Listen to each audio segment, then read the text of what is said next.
ভগবান মঙ্গলময়, সব কিছুই ভগবানের কাছ থেকে সৃষ্ট। অথচ জগতে আমরা অমঙ্গলকর অন্যায়, অবিচার, দুঃখ, কষ্ট দেখি কেন? আসুন আজ একটু জানার চেষ্টা করি শ্রী সনাতন গোপাল দাস ব্রহ্মচারী এর কি উত্তর দিয়েছেন। সনাতন গোস্বামী বলছেন, আমাদের দেখার মধ্যে বহু ত্রুটি আছে। আমরা কোনো একটি বস্তু বা ঘটনাকে আপাতভাবে দেখে আমাদের মন গড়া ব্যাখ্যা করি, অথচ সেই বস্তু বা ঘটনার কার্যকারণ সম্বন্ধ আমরা দেখি না। অধিকন্তু আমরা সমালোচনা করতে ভারী ওস্তাদ। অতীত ঘটনা এবং পরিণতি ঘটনার মধ্যে আমরা যদি সম্বন্ধ নির্ণয় করতে পারি, তাহলে দেখতে পাওয়া যেত যা কিছু ঘটছে মঙ্গলই হচ্ছে। ভগবান যা করেন মঙ্গলের জন্যই করেন।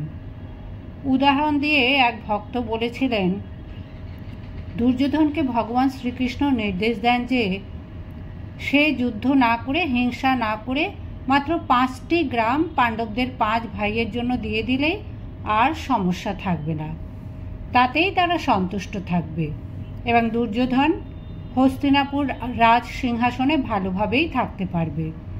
কিন্তু দুর্যোধন নিজের স্বতন্ত্র বুদ্ধিতে জোর দিয়ে বলে যে 1 বিন্দু ভূমিও বিনা সংগ্রামে পাণ্ডবদের দিতে সে রাজি নয়।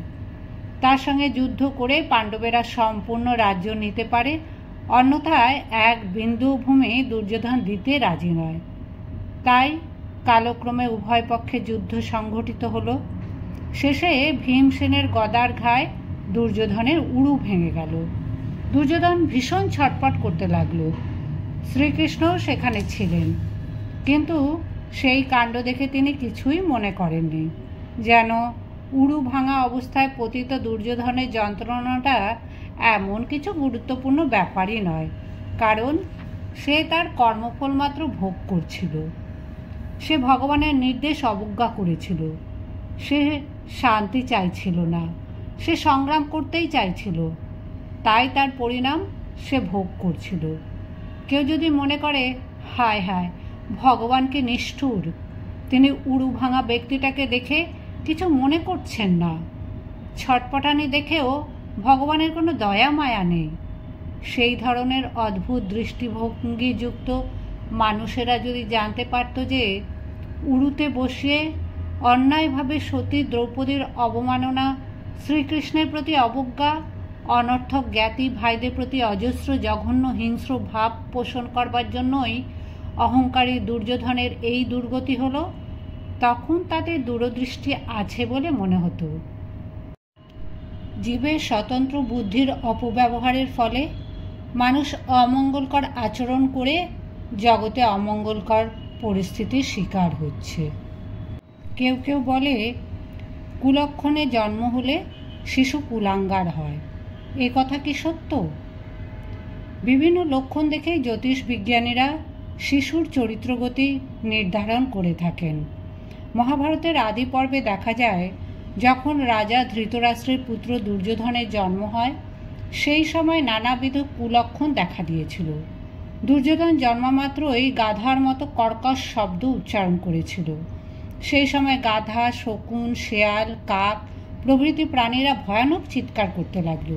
প্রবল বেগে বাতাস বইতে লাগল। চতুর্দিক যেন দগ্ধীভূত হচ্ছিল।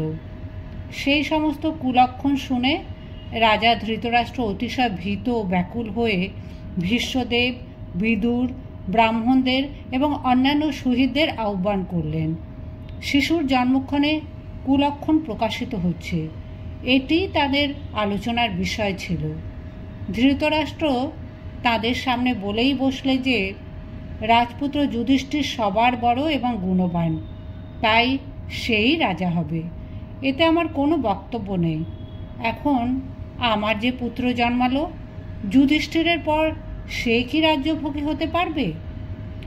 ব্রাহ্মণরা এবং পণ্ডিত বিদুর বলতে লাগলেন, রাজন, আপনার পুত্র জন্মমাত্রই শেয়াল, শকুন, কাক ও কুকুরদের কর্কশ ডাক এখনও চলছে।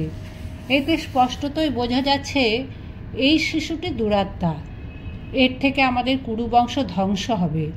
এই শিশুকে পরিত্যাগ করা উচিত, অন্যথায় এই শিশুই মহা অনর্থের কারণ হবে। হে রাজন, যদি বংশ রক্ষা করবার বাসনা থাকে তবে একটি দুরাত্মাকে পরিত্যাগ করাই শ্রেয়। কিন্তু পুত্র স্নেহান্ধ পিতা ধৃতরাষ্ট্র ব্রাহ্মণদের মতে কাজ করেননি। সেই দুর্যোধনই ছিল অধর্মের অনাচারের মূর্তিমন্ত রূপ। হস্তিনাপুরের রাজা হওয়ার মতলবে ছোটবেলা থেকেই বহু রকমের মারাত্মক বিশ্বাসঘাতকতা ও কুকর্ম করতে পটু ছিল। সেই সমগ্র কুরুবংশের ধ্বংসের কারণ হয়েছিল। আর মহাত্মা কাকে বলে? মহাত্মাজনের ক্রিয়াকলাপ কী ধরনের? যিনি ঐকান্তিকভাবে কৃষ্ণ ভজন করেন তিনিই মহাত্মা। শ্রীমদ্ ভগবদ্গীতায় ভগবান শ্রীকৃষ্ণ মহাত্মার সংজ্ঞা ও ক্রিয়াকলাপ বর্ণনা করেছেন। মহাত্মানস্তু মাম পার্থ দৈবীম প্রকৃতিমাশ্রিতাঃ ভজন্তন নমস্য জ্ঞাত্যা ভূতাদিম বয়ম। হে পার্থ, যারা আমার দৈবী প্রকৃতি আশ্রয় করে এই জড়জাগতিক বিষয়ের মোহ থেকে মুক্ত এবং আমাকে সমগ্র সৃষ্টির কারণ ও অবিনাশী জেনে অনন্য চিত্তে আমারই ভজনা করেন, তাঁরাই মহাত্মা। সততম কীর্তয়ন্ত মাম যতন্তশ্চ দৃঢ়ব্রতাঃ নমস্যন্তশ্চ মাম ভক্তা নিত্যযুক্তা উপাসতে। সেই মহাত্মারা নিরন্তর আমার মহিমা কীর্তন করেন। তারা ব্রহ্মচর্য ব্রতে দৃঢ়নিষ্ঠ ও যত্নশীল হন। তারা ভক্তি সহকারে আমাকে প্রণতি নিবেদন করেন। মহাত্মারা আমার উপাসনার নিমিত্ত সর্বকর্মে যুক্ত থাকেন। যোগী কাদের বলে? ভগবানের সেবায় যারা নিজেদের যুক্ত করার জন্য যত্ন করেন তাঁরাই যোগী। যারা শ্রীকৃষ্ণের সেবা করেন তাঁরাই যোগী। ভগবদ্গীতায় বলা হয়েছে, যিনি সর্বক্ষণ প্রীতি সহকারে তাঁর হৃদয়ে শ্রীকৃষ্ণের ধ্যান করেন, যিনি নিরন্তর শ্রদ্ধা সহকারে শ্রীকৃষ্ণের সেবা করেন, তিনিই হচ্ছেন সর্বশ্রেষ্ঠ যোগী।